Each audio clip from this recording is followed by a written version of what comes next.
Oh, here it goes. Okay, S. I. S. T. E. R. Sister. Sister? Tell you how much I miss you.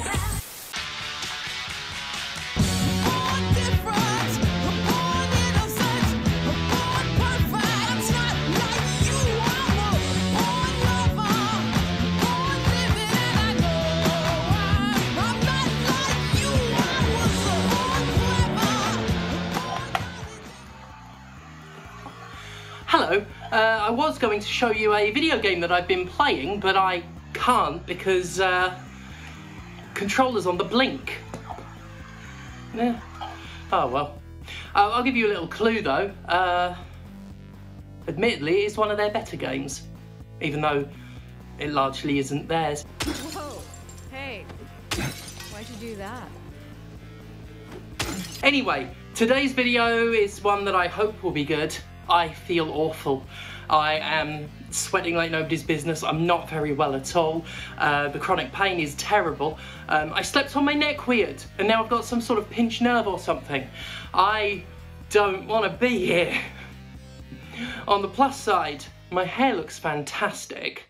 It's always a thorny problem, isn't it, when something that deserves to suffer will inflict its suffering onto those who don't. Make no mistake, Ubisoft, of all companies, deserves a downfall. When you think of the slimiest, scummiest publishers in the game industry, the corporations that gaming would be a far better place without, Ubisoft skulks high among the very nastiest, holding shame of place among the likes of Electronic Arts, Activision and Warner Brothers. For the many, too many years this show has kept itself scraped together and dragging itself along like that bloke with wheels for legs in the Silent Hill film, Ubisoft has been one of the most common and most deserving targets of ire. Righteously torn into for both its distasteful business practices and its appalling fucking grotesque mistreatment of employees that's never truly been answered for. Yes, if Ubisoft were to burn to the fucking ground, it would be a conflagration well earned. Trouble is, that fire would most hurt those at the company who don't have golden parachutes and millions of dollars to fall back on. No, those are reserved for the people that do deserve repercussions.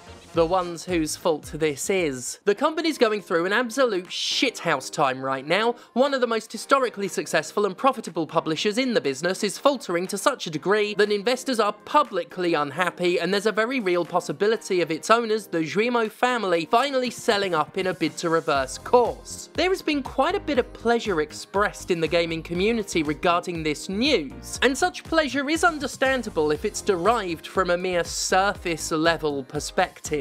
If you see Ubisoft merely as a monolith, one that pumps out weak open-world games stuffed with predatory microtransactions and run by overpaid little monsters, then yeah, you're probably going to be pretty satisfied. Unfortunately, due to the economic system we have, which I'm going to refer to as sparkling serfdom, because calling it by its proper name upsets people for being too political, I can't stand here punching the air in celebratory joy. No, this isn't like it'll be when Mitch McConnell dies. The situation is inherently more nuanced, and thanks to the way big businesses operate, the logical endpoint of Ubisoft's theoretical downfall would actually be fucking infuriating in its injustice. After all, companies like Ubisoft only exist thanks to the hard work of people who end up relying on them for a livelihood. In this case, such people are the programmers and artists, the designers, the developers, the ones who do the actual work of making games. It's work that pays significantly less than men like Yves Guillemot help themselves to from the profit said work brings in. And when a big company fails, while on paper the failure may be well deserved, those responsible will not feel that failure's sting. Basically, if Yves Guillemot sold the company as a result of its failures, guess what happens to the guy who ran the business into the ground and oversaw an abusive corporate culture for which he was never held to account? Well, in this just world, he gets lots and lots and lots of money to add to the lots and lots and lots of money the fucking cretin already has. Oh, good things do go to good people.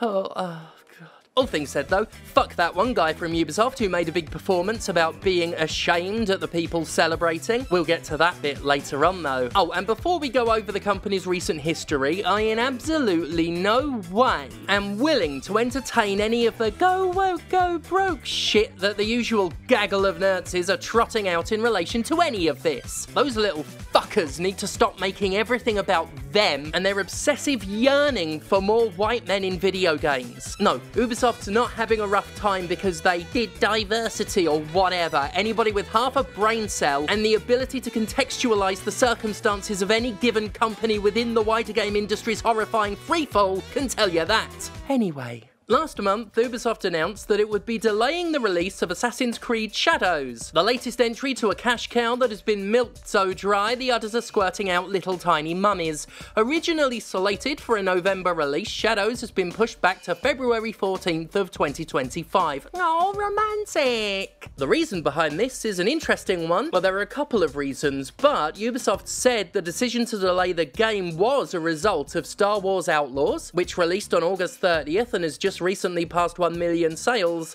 underperforming. And with sales figures like that, yeah, for once I actually agree with a publisher saying a game performed below expectations. Usually that's just the greed talking, as publishers put out games expecting them to sell millions of copies in a few days, regardless of scale, genre or audience appeal, and then they whine about how they didn't do well enough even if they actually did sell millions of copies. But when you have the marketing muscle of Ubisoft combined with the pop culture might of Star Wars, and it takes a month to hit 1 million?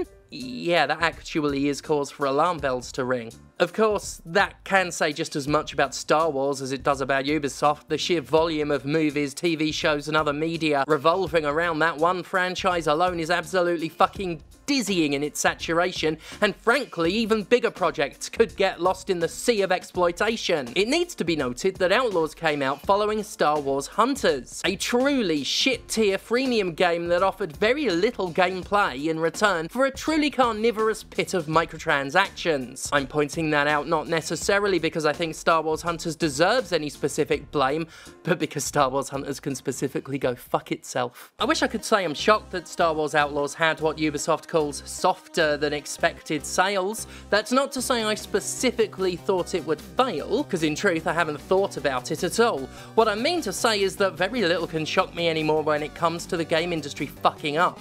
Like I said, the business is in fucking freefall at the moment, a culmination of years of unsustainable business models contributing to a collapse I fucking said was gonna happen. At this point, fucking Call of Duty could start underperforming, and I wouldn't need to pick my jaw up off the floor. Nevertheless, there can be little doubt that Ubisoft more than just expected Outlaws to do better, it expected the thing to do gangbusters, and part of the equation may well have nothing to do with Star Wars and everything to do with them. Those softer than expected sales are just one part of the overall story of Ubisoft's dilemma. The publisher lost over half its market value over the course of the year. I'm no economist, but, that's not good, is it? Is it good?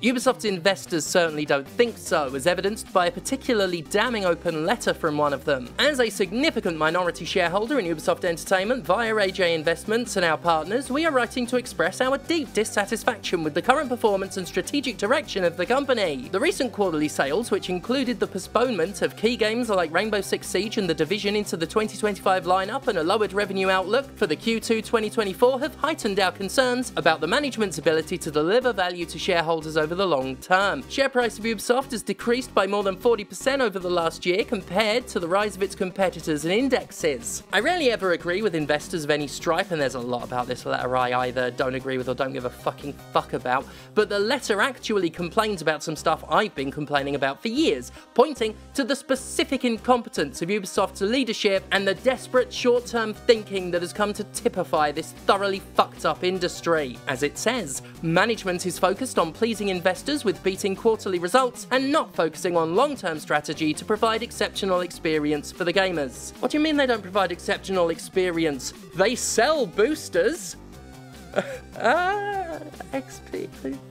Oh god, my wits are lost on the internet. This is very literally the problem I've been highlighting as I've discussed the horribly tenuous position the game industry is in, especially recently, as I've talked about how unsustainable it is to keep promising investors the ludicrous thing they desire. Businesses that infinitely grow for an infinite amount of time, profits that always increase every single year at a rapid rate, with no ceiling. It's what we at the Jimquisition have dubbed the lie of infinite growth. The Lig. It's not very appealing, is it? Craig, cancel the Lig shirts. Nobody's going to want those. The Lig is the same lie responsible for all the layoffs and studio closures we've seen, where companies are trying to save money to maintain the illusion that more and more cash just keeps flooding in. It's the lie that leads to short-term thinking, unrealistic expectations, over-the-line pressure put on studios, and promises made to shareholders that border on outright fucking fantasy. What is happening to Ubisoft is similar to stuff we're seeing all over the game industry right now. The chicken's coming home to bloody roost. I hate to say I told you so, because I love to say I told you so. Which I did. I told you so. I said. Perhaps the biggest bit of news to surface from all this is that Ubisoft and its primary investor Tencent are considering something suggested by the open letter, a buyout. As those in charge scrabble for ways to change its fortunes, taking the company private has been floated as a possibility. In an ideal world, all of this chicken roosting would put egg on the faces of those who deserve it, but as we've seen with those layoffs, the ones responsible for the incompetence, the abuse, the short-term thinking and the unsustainable lies are really good at one thing: protecting their asses and making sure they never pay for their own mistakes. Game industry executives may take home most of the money, but they pass 100% of the buck. This is why people who give themselves millions of dollars in performance bonuses lay off hundreds of employees instead of, you know, giving some of that money back. Layoffs, as we've discussed in other videos, are entirely the result of the executive class choosing to sacrifice human livelihoods over what amounts to pocket money for them, refusing to even take a pay cut that they could easily afford, refusing to pay any sort of price for their own bad decisions, poor judgment and product meddling. Not when they can make others pay it for them. Oh, speaking of poor judgment and product meddling, did you know Ubisoft has a monetization director? Like, that's the actual job title. I didn't really give it a thought until said director decided to sound off on LinkedIn. See, like I said earlier, plenty of people have been a lot less sober than I about Ubisoft's struggles, and the company's director in charge of exploitative and ableist financial predation has hit back. The gaming industry is rough at the moment, we all know it, but seeing how gamers react on social medias, wishing ill fate to companies and people alike, is sad, and not only towards Ubisoft, even though it is always the vocal minority that express themselves on social media. I was hurt and ashamed to be part of this community. Thing is, with some of that, this guy isn't inherently wrong, largely because a lot of the gloating is coming from those anti-woke, DEI-obsessed nerds as I dismissed earlier. It's part of what I fucking hate about those chudlings. Not only do they hijack important and worthwhile discussions with their vomitous whining about in-game pride flags, they actively give executives cover to bury any and all criticism under the label of indecent hate-mongering. Way to go. Nice job. God, it's almost as if that mob indirectly protects the most deserving perpetrators by design. Weird.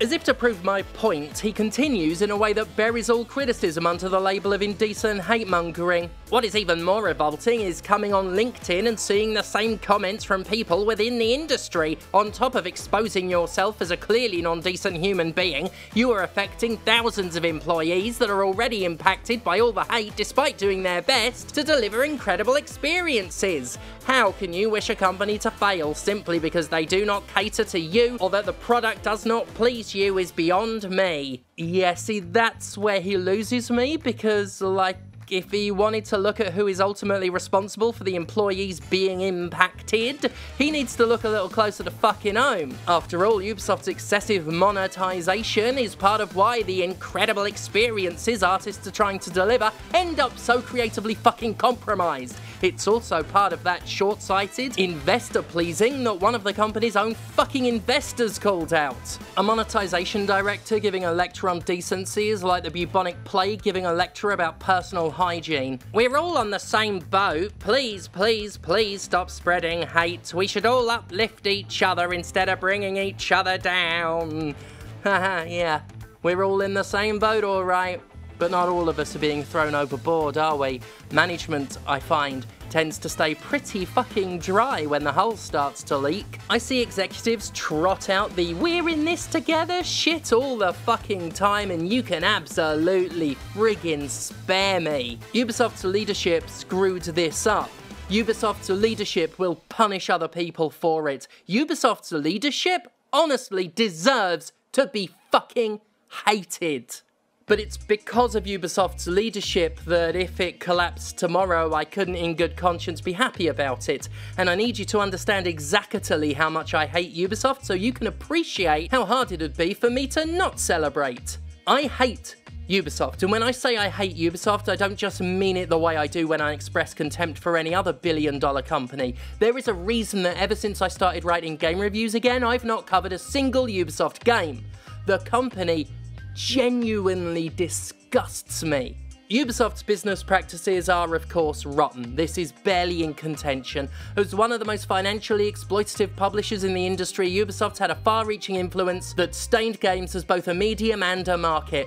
There isn't a form of predatory monetization the company hasn't embraced and helped popularise. It basically led the live service bandwagon, a mistakenly mass-adopted boom that directly contributed to the epidemic of busts we're seeing now. Ubisoft ludicrously characterised that model as a magic infinite money circle. Plus, you know, these are the fucking clowns that put out so many special editions of games. They literally started doing versions that were more ultimate than their ultimate versions. That doesn't work. Further than that though, my loathing of Ubisoft has some personal flavouring. I've mentioned a few times in the past that the reason things between myself and the Escapist broke down way back when was my review of Assassin's Creed Unity was deemed a threat to advertising deals. That's one thing, but it's not the main reason for my deeply personal resentment, no.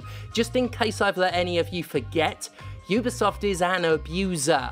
Yves Guillemot and his buddies oversaw an Ubisoft that was outed for prejudice, harassment and abuse at the hands of its executives, as well as the people that management and HR both protected. I won't go over all the details again, but they were bad. Really fucking bad. And while some executives were performatively booted while keeping their company's shares, there was no real accountability, just a vague promise to do better that never was meant, because to this day, employees still don't feel safe at the company and they say very little has actually changed. I have friends who were assaulted by people at this fucking company. That is how much I hate them. That is how much I want to see Yves Guillemot and the publisher's other inept, toxic, pathetic little despots suffer. But they won't. If Ubisoft collapse, they're all rich enough to be okay. If the company was bought out, they'll make money off the sale and may just keep their cushy positions as well. They're the greased pigs of consequences, and it's just fucking disgusting. This hasn't been a pleasant one this week, has it? It never is when I go in on Ubisoft. As well as how vile the company is on principle, my deeply personal hatred for the company pretty much sucks the mood out of any subject they're involved in. So sorry about that. I mean, I'm not the one that should be apologising, but the people whose fault it is won't.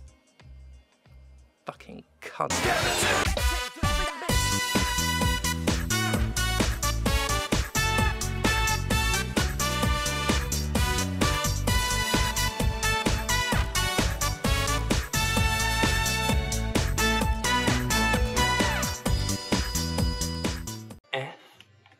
A-R-T.